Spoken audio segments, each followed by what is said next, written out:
El mundo de la actuación y el cine puede parecer a simple vista bastante glamuroso y atractivo, pero muy pocas personas saben que ese universo en muchas ocasiones suele ser bastante oscuro. Antes de comenzar me gustaría comentarles que este contenido puede ser consumido tranquilamente en formato de podcast por si quieren consumirlo mientras hacen algo. Además, de fondo van a estar escuchando sonidos de truenos y lluvia a modo de ambientación, así que les recomiendo que utilicen auriculares para tener una mejor experiencia. Ahora sí, sin nada más que agregar, vamos a empezar. Nida, o mejor conocida como Tangmo, nació en Bangkok el 13 de septiembre del año 1984. Cuando tenía apenas 5 años, sus padres se separaron. Su madre terminó dejándola con su padre, quien se ocupó de ella y la crió. Y fue él justamente quien ayudó a Tangmo a entrar al mundo del espectáculo. Desde pequeña, Tangmo empezó a hacer comerciales y poco después participó en el certamen Miss Teen Tailandia en el año 2002, lo que la catapultó a la fama en la televisión. Pero no todo fue fácil para ella, pues a pesar de ser una figura bastante popular, luchaba contra problemas de salud mental, especialmente depresión y trastornos del sueño. Esto llevó a Tangmo a tomar una serie de decisiones bastante difíciles. Incluso intentó quitarse la vida en varias ocasiones. Pero a pesar de esto, con el apoyo de sus padres, amigos y seguidores, logró seguir adelante y recuperar algo de estabilidad. En el año 2020, el padre de Tangmo falleció a causa de cáncer, y eso la sumió a ella nuevamente en una profunda tristeza. A pesar de ello, siguió trabajando en su carrera, consiguiendo varios nuevos trabajos, manteniéndose así activa en su vida profesional. De a poco todo pareció ir mejorando, hasta que llegó febrero del año 2022. El día 24 de aquel mes, Tangmo se encontraba con 5 amigos en un bote viajando por el río Chao Phraya. Todos parecían estar disfrutando del paseo. Incluso Tangmo publicó varias fotos en su Instagram mostrando lo bien que la estaba pasando. Pero algo sucedería esa noche que lo cambiaría todo. Aproximadamente a las 11 justamente de la noche, la policía recibió una llamada de parte de los amigos de Tangmo, en donde estos últimos decían que algo muy grave había pasado, pues su amiga se había caído al agua y no podían encontrarla. Cuando la policía llegó al lugar, hallaron el bote en donde iban los amigos, pero no había nadie en él. No habían señales ni de Tangmo ni de ninguno de sus amigos. Los investigadores comenzaron de todos modos la búsqueda, pero la oscuridad y las fuertes corrientes del río complicaron las cosas. Los agentes intentaron ponerse en contacto con los amigos de Tangmo, no obstante tampoco pudieron hacerlo. La búsqueda de igual manera continuó, y 38 horas después fue el hermano de Tangmo quien encontró su cuerpo cerca de un muelle. El cuerpo estaba muy hinchado, con la piel morada y el rostro completamente desfigurado. Pero, ¿qué era lo que le había pasado exactamente a Tangmo? Cuando todo parecía ser un total misterio, apareció uno de los amigos de la joven que había estado en el barco la noche de los hechos. Él dijo que quería contar su versión de lo que había pasado. Según este amigo, esa noche todos estaban divirtiéndose en el barco, cuando de repente Tangmo pidió ir al baño. Como no había un baño específicamente en el lugar, no quedaba de otra que hacer hacia el agua, ¿me explico? Entonces Tangmo se dirigió hasta una de las puntas del bote. Se sujetó de la pierna de una de sus amigas e intentó acomodarse para orinar fuera del bote hacia el agua. Fue justo en ese momento cuando el conductor del barco, Robert, aceleró bruscamente, haciendo que Tangmo perdiera el equilibrio y se cayera al agua. Lo que probablemente pasó después fue que Tangmo se golpeó con el hélice del barco y después terminó perdiendo la vida. Cuando se divulgó la declaración de lo que supuestamente había sucedido esa noche, muchas personas no creyeron la historia que se había contado. La madre de Tangmo justamente fue una de esas personas. Ella dijo que Tangmo era una chica muy delicada y que de ninguna manera iría al baño de esa manera. Panita, como se llamaba la madre, decía que ella creía que había sucedido algo más dentro de ese bote. Y junto con el medio hermano de Tangmo le exigieron a las autoridades que investigaran más a fondo el caso. Con el tiempo aparecieron otros amigos de Tangmo que también habían estado en el barco la noche de los hechos. Y curiosamente todos ofrecieron exactamente la misma versión a la que había dado el primer amigo. Las declaraciones coincidían demasiado, lo cual no necesariamente indicaba que estaban en lo cierto, sino como que todos habían acordado dar esa versión específica de los hechos. Además, después varias imágenes de diferentes cámaras de seguridad mostraron que después de los hechos los amigos no se fueron del barco directamente hacia sus casas. Y eso podría indicar que quizás se reunieron después en otro lado para justamente acordar una coartada. Kik, la mejor amiga y también manager de Tangmo, que había estado justamente en el bote, contó que la actriz se negó a utilizar el chaleco salvavidas porque quería tomarse fotos en su traje de baño. Cuando le preguntaron por qué ella no ayudó a Tangmo al ver que se había caído al agua, ella contestó que era porque no sabía nadar. Pero al poco tiempo muchas personas encontraron videos en el Instagram de esta amiga en donde se la veía nadando muy bien en una piscina, lo que llevó a que su historia fuera claramente cuestionada. Otro testimonio extraño fue el de otra amiga llamada Sand, quien dijo que Tangmo se había sujetado a su pierna para intentar orinar. Pero según ella no pudo ayudar a Tangmo ya que ni siquiera llegó a darse cuenta de que ella se había caído al agua porque estaba distraída. Algo bastante extraño porque si una persona está sujetándose a tu pierna para hacer pis, ¿cómo no te vas a dar cuenta que se acaba de caer al agua? No, la verdad era una versión que no parecía tener mucho sentido.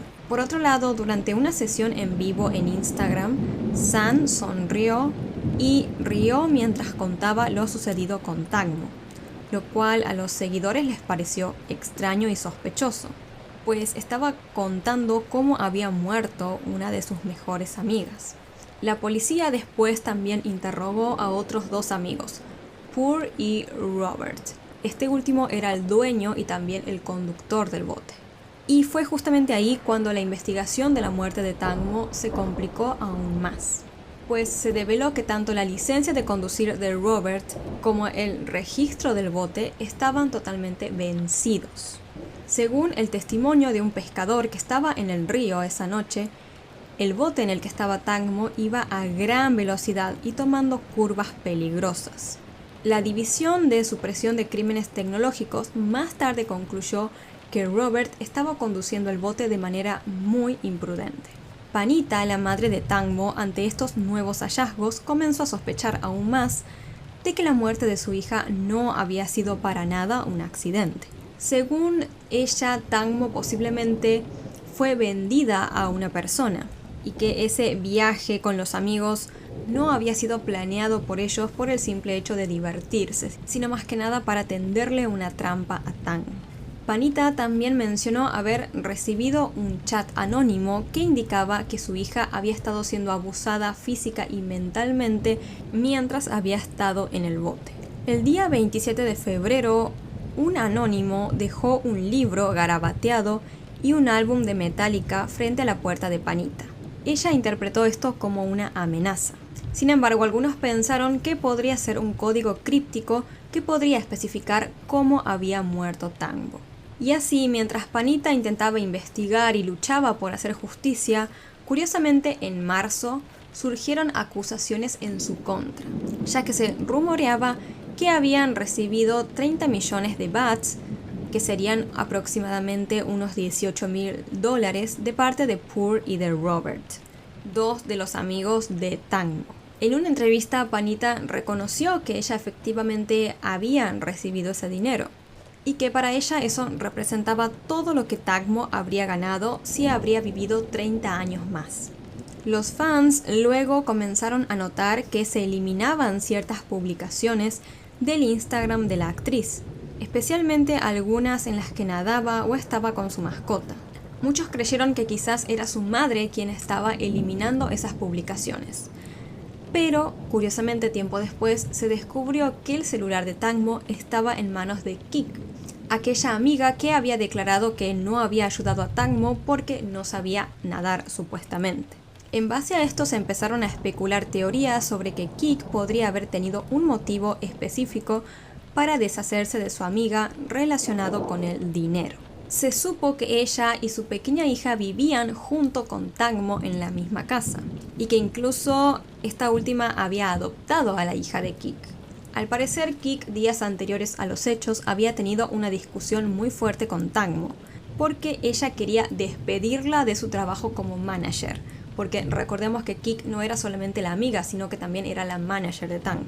Kik obviamente no quería que la despidieran. Algunos fans sugirieron que Kik pudo haberse dado cuenta de que si algo le pasaba a Tangmo, toda la riqueza de la actriz caería en manos de su hija, y luego, sin dudas, en las de ella también. El día 11 de marzo se celebró una ceremonia en memoria de Tangmo, que duró varios días. Kik fue vista llegando a la misma, pero también fue vista saliendo antes que todos los demás, lo que a algunos les pareció extraño. Otra cosa rara fue que se vio a Panita, la madre de Tangmo, llegando a la ceremonia junto con Pur y Robert, y además se la vio muy amigable con ellos. Algo que también generó sospechas, porque es extraño que una madre esté hablando de esa forma con dos posibles sospechosos de la muerte de su hija. Por todo esto, tanto la policía como los fans siguieron poniendo en duda la versión oficial de la muerte de Tangmo, y sobre todo porque las pruebas parecían indicar que el accidente no había sido tan simple como se decía. Un experto en botes explicó que si el mismo iba tan rápido como se había dicho, una persona que cayera quedaría atrás del bote muy rápidamente y no tendría posibilidad de ser herida por la hélice. En cambio, si el bote habría ido despacio, la persona que cayera sería arrastrada abajo del agua y podría justamente resultar gravemente herida por la hélice. Pero como sabemos, se dijo que el bote en el cual iba Tangmo iba demasiado rápido. Por ende, si ella se habría caído, no se debería haber lastimado con la hélice. Y esa era la única explicación que existía hasta ese momento para la cantidad de lastimaduras y golpes que tenía el cuerpo de la joven. Pero entonces, si era imposible que se haya hecho esas heridas con la hélice, entonces, ¿cómo se había lastimado de esa manera Tangmo? Los fans comenzaron a exigir respuestas, y alrededor de 2.000 personas se reunieron en la sede de la policía tailandesa para protestar y exigir justicia. Afirmaban que la muerte de Tangmo no había sido un simple accidente. Los manifestantes, apoyados por el primer ministro tailandés, exigieron una segunda autopsia y que se nombrara a un nuevo forense para llevar a cabo el procedimiento. Así, una de las mejores médicas forenses del país fue elegida para la tarea. El informe de la segunda autopsia fue publicado el día 31 de marzo y develó algunos detalles clave. No habían heridas en la cara ni en la cabeza de Tangmo, pero sí marcas de estrangulamiento alrededor de su cuello causadas por un collar. A pesar de que el cuerpo estaba hinchado, no se encontraron heridas en la espalda y todos sus dientes y huesos estaban intactos. Solo se encontraron 22 rasguños y algunas pequeñas heridas en sus piernas. Por otro lado, se descubrió que al parecer una botella de vidrio podría haber sido rota sobre su cabeza. Y finalmente se encontró que no había orina en su ropa, desmintiendo de esta manera la versión de que Tangmo había estado intentando orinar al momento de caer del bote. El día 4 de abril, Gatik, una de las amigas de Tangmo, se presentó ante la policía para confesar que había mentido en sus declaraciones previas y que quería corregir su versión de los hechos. En una conferencia personal, Gatik explicó que esa noche no vio a Tangmo caer, sino que simplemente escuchó un grito, pero que en ese momento no se imaginó que era de Tangmo. También dijo que todos los amigos, después del incidente, se reunieron con el abogado de uno de ellos, para justamente crear y acordar una narrativa en común. Más tarde, el día 12 de abril, el jefe del club de asistencia a víctimas de crímenes acusó a la policía de manipular pruebas y de trabajar junto al equipo de defensa para alterar la evidencia, dificultando de esta manera la investigación. A pesar de todo ello, el día 26 de abril del año 2022, el jefe de policía ofreció una conferencia de prensa para cerrar la investigación. Se presentaron 88 piezas de evidencia física, 200 videos y otros documentos. No obstante, a pesar de todo, la investigación concluyó con que no habían motivos suficientes para sospechar de que la muerte de Tagmo había sido algo más que un accidente.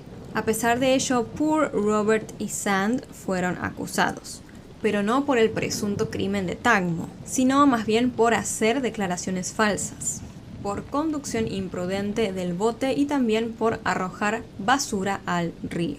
Los tres fueron sentenciados a 10 años de prisión y a pagar una multa de 200.000 bahts. Sin embargo, las sentencias fueron reducidas posteriormente. Poor pasó a recibir 5 años y 8 meses y Robert 4 años y 4 meses, además de la multa.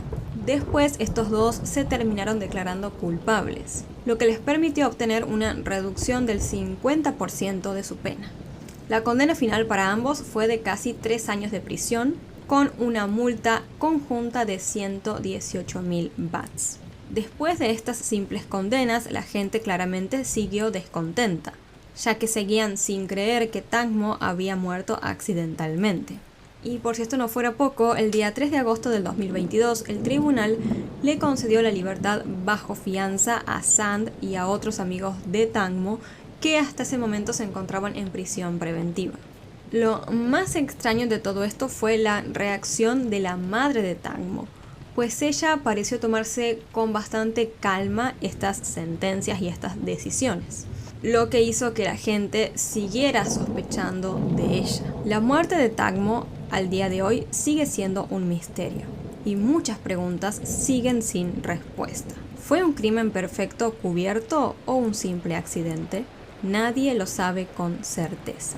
No quiero decir nada, pero yo siento que esto es algo bastante extraño. Me suena mucho a esos casos en donde está metida gente muy poderosa que tiene justamente el poder de manipular a la policía, manipular la evidencia y así justamente el resultado de una investigación. En este caso en particular no se mencionó, o al menos no encontré que se mencionara, que alguno de los amigos de Tagmo tenía ese poder. Aunque calculo que capaz si eran personas famosas, conocidos y demás, podrían haber llegado a ser, no sé, bastante poderosos o haber tenido contactos importantes, no sé. Y capaz eso les dio justamente no el poder, la capacidad de poder manipular a la policía, a los forenses, etc. Porque es todo bastante extraño. Creo que había evidencia, al menos por lo que salió en la segunda autopsia, de que esto no había sido un accidente, digo. Se encontró que Tagmo tenía marcas en el cuello de que alguien la había agarrado, ¿no? Que alguien la había golpeado con una botella de vidrio, que ella no había estado intentando orinar al momento en el cual falleció. O sea, era demasiado, no sé, son como demasiadas evidencias que indican que claramente se trató de un crimen. Y a pesar de todo ello, la policía decidió cerrar la investigación, ¿no? Algo todo bastante extraño. Para mí, aquí hay algo bastante raro, la verdad. Hay mucho encubrimiento y creo que efectivamente la muerte de Tagmo fue un crimen. No sé, esa es simplemente mi opinión. Coméntenme qué piensan ustedes sobre este caso. Es una historia muy triste a pesar de todo, porque yo creo que si se trató de un crimen, Tagmo posiblemente fue llevada hasta ese barco engañada y muy probablemente sufrió y la pasó muy mal sus últimos momentos de vida. Y además sus propios amigos o quienes ella creía que eran sus amigos fueron quienes le hicieron eso, ¿no? O sea, la verdad es muy, muy triste y espantoso, la verdad. O'Keefe. John nació y creció en Braintree, Massachusetts. Estudió en la escuela secundaria local antes de asistir a la Universidad Northeastern en Boston y luego a la Universidad de Massachusetts, donde obtuvo una maestría en justicia penal. Durante 16 años, John trabajó en el Departamento de Policía de Boston. En noviembre del año 2013 sufrió una gran tragedia cuando su hermana falleció de repente. Y apenas unos meses después, en enero del año 2014, también perdió a su cuñado. Con la responsabilidad de cuidar a sus sobrinos que habían quedado sin su madre, John decidió criarlos como si fueran sus propios hijos, convirtiéndose así en su tutor legal. Él se dedicó por completo a ellos, ajustando su vida para entender sus necesidades en lugar de las suyas propias. Los que conocían a Sean lo describen como una persona dispuesta a darlo todo por los demás, siempre listo para ayudar en cualquier momento. Esta dedicación se reflejaba tanto en su vida familiar como en su carrera de policía. A sus 46 años, Sean estaba en una relación con Karen de 42 años. Aunque no está claro cómo era exactamente su relación en detalle, la historia muestra que Sean en verdad era un hombre muy comprometido con ella. El viernes 18 de enero de 2022, Sean y Karen decidieron ir al bar C.F. McCarthy en Canton con un grupo de amigos para disfrutar de unas copas. Sean llegó primero al bar a las 7:37 de la tarde y Karen se unió a él más tarde, aproximadamente a las 8:50 de esa misma tarde. Karen tomó 6 tragos y a las 10:40 Sean y ella salieron del bar. Luego se dirigieron a otro llamado Waterfall Bar and Grill, también en Canton, para seguir con las bebidas y escuchar música en vivo. Allí permanecieron aproximadamente 1 hora. Más tarde, a las 12 de la madrugada, Karen salió del bar con 2 amigas que se habían encontrado allí, seguida poco después por Sean, quien también tomó algunos tragos antes de irse. A las 12:10 todos caminaron hacia Washington Street. Los testigos indicaron que ninguno parecía borracho o intoxicado. Unos minutos después, Sean le envió un mensaje de texto a Brian, el hermano de Jennifer, una amiga de él, preguntándole si podían ir a su casa para seguir con la noche de diversión. Jennifer luego le envió un mensaje a Sean con la dirección de la casa de Brian, que quedaba en Fairview Road, dando a entender que sí podían ir allí esa noche. Sean y Karen se dirigieron a la casa de Brian en su camioneta. Y unos minutos después, Sean llamó a Jennifer para pedirle instrucciones más detalladas sobre cómo llegar allí. Sin embargo, mientras se dirigían a la casa de Brian, Karen decidió que no iba a quedarse, debido a que estaba sintiendo dolores estomacales. Así que cuando llegaron a casa de Brian, Karen dejó a Sean allí y se volvió a su casa. Jennifer, por su parte, desde la ventana de su casa, observó cómo la camioneta de Karen llegaba, pero que después se alejaba y que solo Sean había bajado de la misma. Sin embargo, Sean jamás ingresó a la casa de Brian. A las 5 de la mañana, Karen llamó a una de sus amigas para decirle que Sean jamás había vuelto a su casa esa noche. Karen empezó a preocuparse y le dijo a su amiga que ella no recordaba mucho sobre lo que había pasado y que estaba verdaderamente preocupada sobre lo que podría haber sucedido. Así, a esa misma hora, Karen fue de inmediato junto a sus amigas hacia el bar Waterfall para ver si Sean estaba ahí, pero no lo encontró. Karen, tras esto, se empezó a alterar tanto que una de sus amigas la llevó de vuelta a su casa. Durante el viaje, Karen se empezó a preguntar, como no se acordaba muy bien lo que había pasado y que ella estaba alcoholizada, si ella quizás habría atropellado a Sean con su propia camioneta, ya que se había dado cuenta que la luz trasera de la misma estaba rota. Ante esta desesperada teoría, Karen y sus amigas se subieron a un mismo auto y empezaron a buscar a Sean por la ciudad. Tras no encontrarlo por ningún lado, decidieron ir a la casa de Brian para ver si se encontraba allí.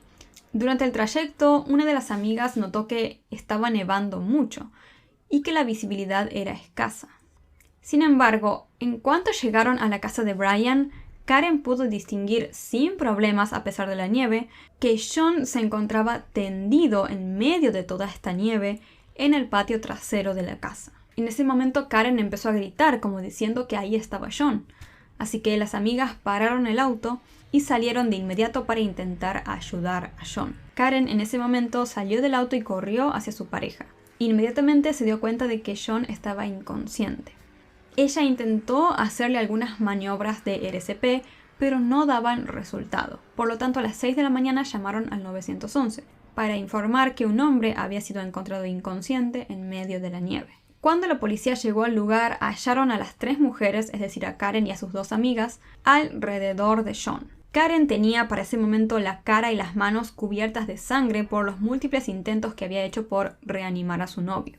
Lamentablemente, Sean estaba frío al tacto y no respiraba. Tenía además un ojo morado e hinchado, cortes profundos en los brazos y presentaba varios moretones y traumas en su cuerpo. A las 7:50 de la mañana, después de numerosos intentos de salvarlo, John O'Keefe finalmente fue declarado muerto. Tras esta trágica noticia, se inició una investigación para intentar aclarar qué era lo que había pasado.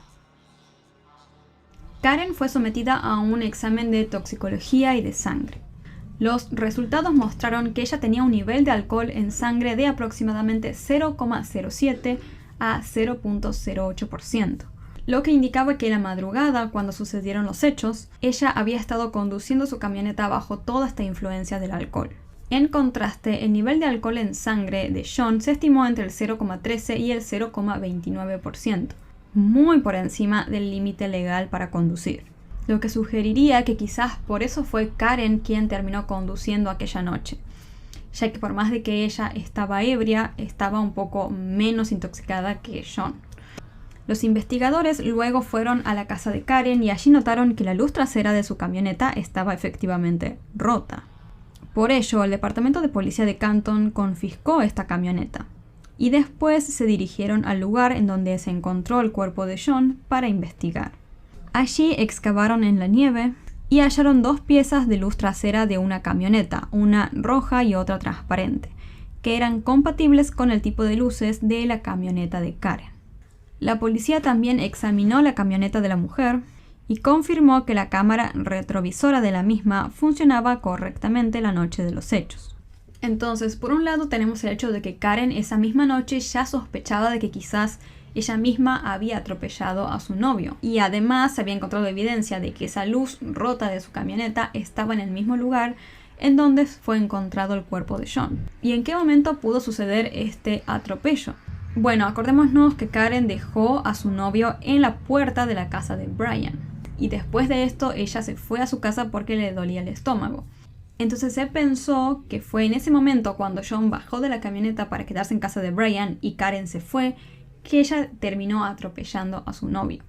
Y por ello también el cuerpo del joven fue encontrado en ese mismo lugar, es decir, en el patio delantero de la casa de Brian. Sin embargo, se hicieron pruebas para verificar si la cámara que tenía la camioneta de Karen, que ya se había comprobado que estaba funcionando correctamente esa noche, habría detectado si había un objeto como un maniquí o incluso una persona que estuviera detrás del vehículo. Y se demostró que sí, que la cámara habría detectado esto y habría alertado al conductor, en este caso a Karen, si esto sucedía. Esta evidencia que sugería que si Karen hubiera retrocedido y golpeado a John con la camioneta, esta misma le habría alertado sobre su presencia. Entonces, posiblemente o Karen estuvo demasiado borracha esa noche como para no darse ni cuenta de que su propia camioneta le estaba alertando que había alguien atrás que podía atropellar, o quizás ella había atropellado a su pareja a propósito. La policía entonces examinó los celulares de Karen y de John para obtener más detalles sobre los eventos de esa trágica noche. Este análisis develó que había ciertas tensiones entre Karen y John. Al parecer, Karen quería terminar la relación, considerándola perjudicial para ella y para sus hijos. Bajo estas pruebas, el 1 de febrero del año 2022, Karen fue arrestada y acusada de homicidio involuntario y asesinato en segundo grado, además de conducir bajo la influencia del alcohol. La fiscalía parecía convencida de que aquella trágica noche Karen había dejado a John en la casa de Brian y al intentar maniobrar para retroceder, lo había atropellado con su camioneta. Luego ella lo dejó en la nieve, en donde fue encontrado muerto más tarde. Los amigos de John además declararon que ellos nunca lo vieron ingresar a la casa de Brian esa noche como estaba planeado. Por su parte, durante una de sus audiencias, Karen se declaró inocente de todos los cargos y pagó una fianza de $50,000 para esperar su juicio en libertad. Por su parte, el equipo de defensa de Karen intentó culpar a Jennifer y a Brian de lo que había sucedido. Brian, recordemos, era el dueño de la casa en donde fue encontrado John muerto y Jennifer era su hermana. La defensa argumentó que Brian o alguien que estaba en esa casa pudo haber agredido fatalmente a John, e incluso sugirieron que el perro de Brian, un pastor alemán, podría estar involucrado. La realidad era que Brian era un boxeador con fuertes conexiones en el departamento de policía y se estaba empezando a convertir en una figura clave para la defensa de Karen. Por su parte, luego la policía estatal y la fiscalía se dieron cuenta de que las lesiones que tenía John no coincidían con las de un accidente automovilístico, sino más bien con un trauma contundente severo. Es decir, no coincidía con que hubiera sido atropellado, sino más bien como si alguien lo hubiera golpeado, acercándose más a la teoría que tenía la defensa de Karen. Además, en ese tiempo se descubrió algo bastante sospechoso. Desde la noche de la muerte de John, el perro pastor alemán de Brian, que estaba incluso bajo sospecha, fue reubicado a otra casa. Esto aumentó mucho más las especulaciones sobre su posible rol en el incidente, ya que si están acusando a tu perro de haber hecho algo así y vos sabes que es inocente, ¿por qué lo trasladarías a otro lugar como para evitar que fuera investigado? Era bastante sospechoso. Finalmente, la autopsia realizada al cuerpo de John concluyó que la causa de su muerte habían sido lesiones contundentes en la cabeza y también la hipotermia. John tenía heridas en la cara, la cabeza y los brazos, incluyendo cortes profundos que podrían haber sido causados por mordeduras justamente de perro. Luego, los abogados de Karen presentaron evidencia de que Jennifer, a las 2:27 de la madrugada de esa noche, había estado buscando en Google cuánto tiempo tarda en morir una persona por frío. La pregunta obvia ahora justamente era por qué Jennifer estaba haciendo estas búsquedas mientras John posiblemente estaba afuera expuesto al frío solo y golpeado. También se descubrió que Jennifer buscó información sobre hipotermia después de las 6 de la mañana, justamente en el momento en el cual se encontró el cuerpo de John. Además, al parecer, todas estas búsquedas habían sido eliminadas intencionalmente. Más tarde se encontraron pruebas que sugerían que John sí había entrado a la casa de Brian esa noche. Por ello, se solicitaron citaciones para inspeccionar justamente dentro de la casa de Brian y de Jennifer. Días después se empezó a decir que Karen había confesado que ella había golpeado a John con su camioneta, pero la defensa de ella dijo que esto no había sido así, que ella no había confesado esto, y que Brian y Jennifer estaban trabajando junto a sus abogados para intentar cubrir evidencia en un complot para hacer que Karen pareciera culpable. La defensa de Karen también mencionó que algunos oficiales que investigaban el caso eran amigos cercanos de Brian y Jennifer. Incluso mostraron fotos de que uno de los investigadores principales había asistido a la boda de Jennifer. Karen finalmente habló públicamente después de meses de silencio. Dijo que ella estaba luchando por descubrir la verdad sobre lo que le había sucedido a John. Afirmó que ella y su equipo estaban dedicados a descubrir la verdad, y señaló que ella hizo todo lo posible para salvarle la vida a su novio esa noche, terminando incluso totalmente cubierta de sangre en el intento. Karen también negó las acusaciones en su contra, insistiendo en su inocencia y resaltando que estaba siendo injustamente acusada. Sin embargo, la fiscalía afirmó que la defensa de Karen no había presentado suficiente evidencia para demostrar que ella era verdaderamente inocente. Por otro lado, algunas personas cuestionaron a Karen sobre por qué ella había como dicho al parecer varias veces que ella había atropellado a John, porque como se acordarán, ella también supuestamente le había comentado esto a sus amigas antes de encontrarlo esa noche. Sin embargo, sus abogados negaron totalmente que ella en algún momento hubiera dicho eso, pero reconocieron que diferentes personas y testigos sí afirmaron haberla escuchado decir esas cosas.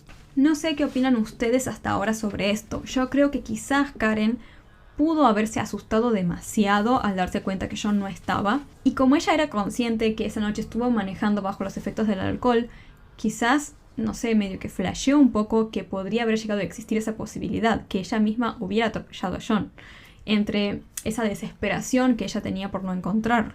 No hay pruebas sólidas que confirmen que Karen efectivamente atropelló a John esa noche y que después se fue. Aunque obviamente es una posibilidad, no hay como evidencia contundente que lo respalde. Si bien existe este hecho de que los restos de las luces de la camioneta de ella fueron encontradas en el lugar en donde estaba el cuerpo de John, por otro lado está el tema de que él no tenía en su cuerpo heridas correspondientes con un atropello. Con respecto a su relación, si bien se encontraron una serie de mensajes que mostraban que ellos no se encontraban en el mejor momento, no hay mayor evidencia de que este vínculo fuera malo. Y no hay testigos ni nada por el estilo que hayan reportado que hubo una discusión aquella noche ni nada así. Así que sin información adicional es bastante difícil determinar cómo era la relación entre Karen y John exactamente. En cuanto a Brian y Jennifer, a simple vista parecía que eran buenos amigos de John. No había motivos claros por ninguna de las partes que explicaran por qué alguien quisiera hacerle daño al joven. Sin embargo, otra duda que surgió de esa noche fue por qué Jennifer no le envió un mensaje de texto a John en el momento en el que vio ella por la ventana su auto llegar y después irse inmediatamente. Incluso después de notar que nadie ingresó supuestamente a la casa esa noche. Es decir, creo yo, si uno está esperando a unos amigos que van a ir a tu casa, te asomas por la ventana y ves que su auto llega, una persona se baja, después el auto se va y esa persona jamás entra a tu casa, supongo que algún tipo de duda te va a dar. Vas a mandar un mensaje preguntando, che, ¿por qué no entraste a casa? ¿Pasó algo? ¿Qué onda? Pero Jennifer no hizo nada de esto. Por lo contrario, según las pruebas, se dedicó a buscar información sobre hipotermia y sobre cuánto tiempo demora una persona en morir de frío. Hasta este punto me encantaría saber qué vienen opinando ustedes sobre toda esta historia. ¿Creen que efectivamente Karen golpeó a John y lo dejó inconsciente ahí a su suerte? ¿O quizás creen que pudo haber sido posiblemente golpeado por Brian o por alguno de sus amigos intencionalmente? Y por otro lado, ¿cuál creen hasta ahora ustedes que pudo haber sido el móvil de este crimen? Porque a simple vista no parece existir un motivo, como les comenté, por el que alguien quisiera hacerle daño a John. Por su parte, los jurados del caso indicaron 2 veces que no pudieron llegar a un veredicto unánime y dijeron que estaban profundamente divididos. Y después de notificarle esto al juez, él mismo decidió declarar el juicio como nulo. Una nueva audiencia está prevista para el día 22 de julio y entonces se podría discutir una nueva fecha para el juicio. Yo estoy grabando este video un poquito antes de ese día, como ustedes ya saben. Desde que yo grabo los videos hasta que se publican pasan muchos días, así que si llega a surgir algún tipo de información nueva sobre el tema del juicio, se los voy a estar dejando en un comentario fijado.